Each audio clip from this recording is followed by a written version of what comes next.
شفت اخي فيلم. ايه ابن عمي اوساخ اللي راني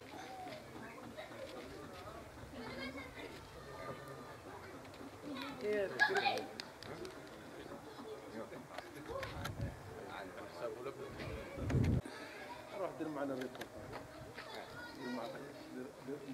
دولة هذه كاين تما قهوة كارثة.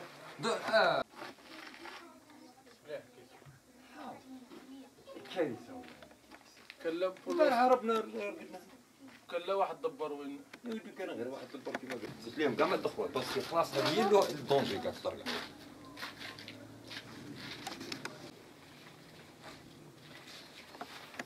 شارجينهم من فوق التراب ولا ماني عارف. ها تصدق هذه شوف بدايتها واحد الشرطة هنا. المدعو أونزق محمد والتقاعد نتاعي نفتخر به لأن كافحت الإرهاب من 90 إلى غاية 2009 وراني في الجبل. أو اللي يشوفني قلت لك يعرفني. كيف اليوم يمكن 11 رقبة تحت هذا الحيط على 23 قريب يروحوا في كيلو زيت. فهمت؟ ربي يستأطر وخلاص. من 2010 والملف نتاعي راه الاول وضروه 2011 درت الملف الى غايه الان ما كان والو. انا اللي غتغضني كيفاش الوالي قابلتهم في 3 اللي جاوا لتمرست اللي نجوا عندي يقول لي روح ماهيش مشكل رانا نديروا الضواء ولا اللوجمات ان شاء الله نشوفوا لك الحل. يروح الجد التروازيام هذا نفس الشيء قال لي رانا عندنا في تفسيط عندنا منا ان شاء الله كاش ما كاين. واش انت توعدني انا وانا اللي تغضني الام نتاعي من كثرة ما عندي وين نديرها جات لهنا سكنت معاها ميم با شهرين قالت لي يا ودي ما نقدرش ندخل نرقد معاك مع الوليدات 9 رقاب في شوم وين نرقد في شومبره واحده 9. انا لازم يشوفوا لي الحل. هذا واحده من زوز. اي مواطن يشوف هذه المزريه والله غير ما عندي ما نقول لك سمع جست عن التعبير.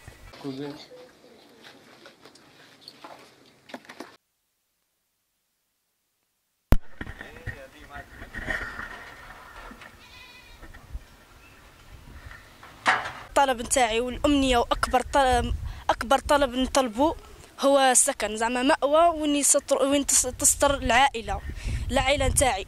وحنا صبرنا وعينا بزاف وزاد انايا وخوتي كامل متوفقين في الدراسه زعما في جميع المواد وعمرنا ما عاودناش السنه وعينا صابرين. وزاد يغيظني الحال كي نشوف زعما زملائي هكاك ساكنين وتاني متوفقين في الدراسه وساكنين وعندهم دار تسترهم زعما منه ولا اي حاجه تانية. وبصح انا كنطل في روحي نقول كيفاش علاش ساكنه هنا قاريه هنا متفوقه وكلش وحاجه اللي تحكمني زعما اللي تغيظني هي السكن. كي يفوتوا عليا صحاباتي يشوفوا الدار هكا مهدمه طايحه يضحكوا بعدين تلماو عليا يقولوا لي أونزك واش بيك زعما انت متفوقه في الدراسه وناجحه وكلش محترمه ويحبوك الاساتذه بصح كلش الدار اللي ما عندكش. ايا ديك الساعه انا نحشم ونقولهم باللي مانيش باغا نهضر في الموضوع خاطر حاجه غايضتني هي الدار بزاف. واش رايك في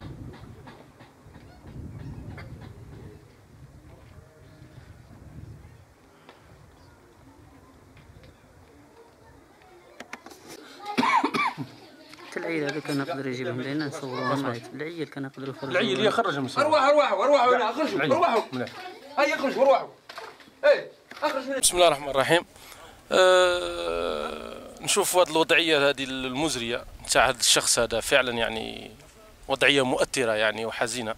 اب يعني 11 طفل كاد ان يموت داخل هذا البيت هذا القصديري متحطم والاغرب والاخطر ان السلطات لا حتى واحد يعني ما تكفلش به ما جاش ما شاف حالته. التضامن الوطني ما كانش اللي جا حتى يعطوه يعني خيمه يستر بها الوليدات نتاعو.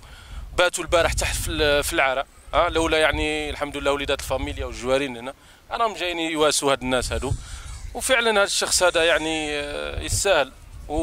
يستاهل يعني باش يتحصل على سكن اجتماعي. هذا اقل شيء نقدروا يعني نديروا ليه. باش بدا يحكي لنا على القضيه مع صاحب القضاء